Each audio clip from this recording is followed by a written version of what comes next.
ไม่สูงค่ะเมื่อได้เป็นวันที่8เดือนธันวาคมที่12ปี2025เป็นวันจันทร์ได้ตอนได้ข่าวใส่หมอหอมมีข่าว2ตอนเดมาเปิ้นเผาค่ะตอนที่1ค่ะหลากๆหลายๆค่ะพี่น้องค่ะเดี๋ยวจังมีฝนตกเฮ็ดให้ค่ะว่าแน่ข่าวเที่ยงตอนหนึ่งค่ะย้อนเพราะว่าฝนตกน้ำท่วมลิ้นก่นลิ้นปังเสแลเมืองหลิวก้วยเนี่ยมีคนรู้เซ็งสายใจกว่าเหย้าเกาปากปายเนี่ยค่ะค่ะออนตั้งเปิ้นได้แต่ก็เข้ามาถ่อมด้วยข่าวง่าวโหเนี่ยค่ะในก็ปันฟ้างตื่นถึงปันพี่น้องก้นวันก้นเมืองไหจางหับมือโตตันเนี่ยค่ะเมื่อวันที่7เดือนธันวาคมที่12ปี2025เนี่ยค่ะอยู่ที่ห้องการฝ่ายฟิล์มฟ้าราศีไล่ออกมาเปิ้นเผาลาดว่าเดจังมีฝนตกเนี่ยค่ะเนาะเหมือนจังหนังเมืองไทยปอดตอนเหนือในนะในวันที่12ต่อถึงวันที่13เดือนธันวาคมที่12ปี2025ในเดจังมีฝนตกเนี่ยค่ะว้ายหลังสีนั่นค่ะเนาะแต่วันที่14กว่าในที่กอไหนเดกึ่งกลางเสียวกอกัดมาแฮงจึงไหนเนี่ยค่ะกอบนั้นแหละย้อนให้พี่น้องเฮาคาจื้ออันอยู่หิมแม่น้ำอำนั้นก็เต็นร้อยหิมผังฮึกไหลจังไหนในไฮไลสติลวงน้ำทมน้ำนองลีนกวนลีนปังป้าเจ็มลองออกข้าวตั้งไหลเจิ้นในเนี่ยค่ะเลอเซนนั่นก็ลุ่มลาดด้วยถึงป้าอยู่หลีโตเจ้าเกาะไผมันป้าก็เปว่าฟิงฟ้าแลกลายอำสางทุกนั่นมันเตจังเฮ็ดให้เฮาค่ะอยู่หลีเป็นวัดเป็นอ่านรายงายเนี่ยเนาะอติกามันได้ก็เหมือนจังหนังลูกอ่อนยอก็ก้นอายุใหญ่ไหลเจิ้นในเนี่ยค่ะข้อมูลตอนในค่ะเลยปึงอิงเอามาที่ห้องการข่าวเก้งใหม่ออกไว้เนี่ยค่ะหลากหลายค่ะนะก็จังหนังว่านั้นยาวค่ะเนาะลองฟิงฟ้าราศีลองฝนเมื่อเหลียวได้แต่มันก็ไว้มามากอำไลค่ะเนาะฮู้ไว้ลีเหลือเสไว้โฮยอก็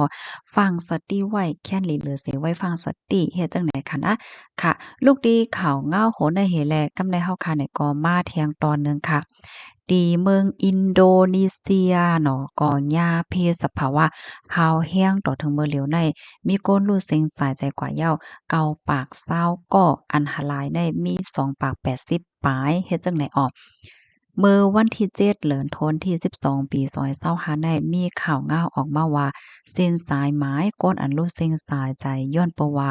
นำทมนำนองลิ้นก่นลิ้นปังใน3เจตวันเหนือกนสุมาตราเมืองอินโดนีเซียโคมป้าถึงตีเจตอนอาเจนั่นในเพิ่มขึ้นเป็นเกาปากปลายเหย้าเนี่ยเขาก้นอัน หาหลายวัยเนี่ยก็มีอยู่เทียง2 ปากปลายจังไหนคะนะตั้งฝ่ายสภาวะสิ่งแวดล้อมเขาเนี่ยก็ไล่ออกมาลาดว่าลองตั้งที่อันเฮ็ดให้เป็นเพศสภาวะลงในปอกกำไนเนี่ยมันเป็นย้อนเพราะว่า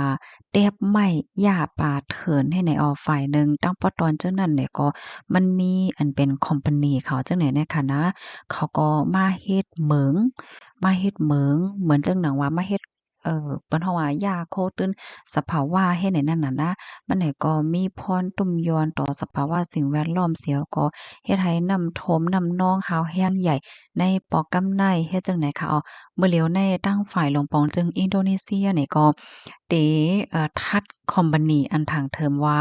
มาอย่าป่าเถิน เฮ็ดให้สภาวะสิ่งแวดล้อมจอมเจิ้นนั่นเฮ็ดจั่งใดคะนะโครงการลงฝ่ายสภาวะสิ่งแวดล้อมเมืองอินโดนีเซียลาดว่าเมื่อเหลียวในเขาเนี่ยก็ไล่สั่งให้คอมพานีที่อันทางเถิมว่ามายาป่าเถินในไว้โจกข้าวยาวนั่นค่ะน่ะปันสืบเหตุการณ์เฮ็ดให้ค่ะนี่เฮียวแรกเขานี่ก็ได้ทัดด้วยว่าลองเฮ็ดตั้งสร้างของคอมพานีอันใดๆจ่องมันมี ลองเตื้อเคิกต่อสภาวะสิ่งแวดล้อมในปื้นที่5และเจ้าในเนี่ยค่ะไล่ฮู้ว่า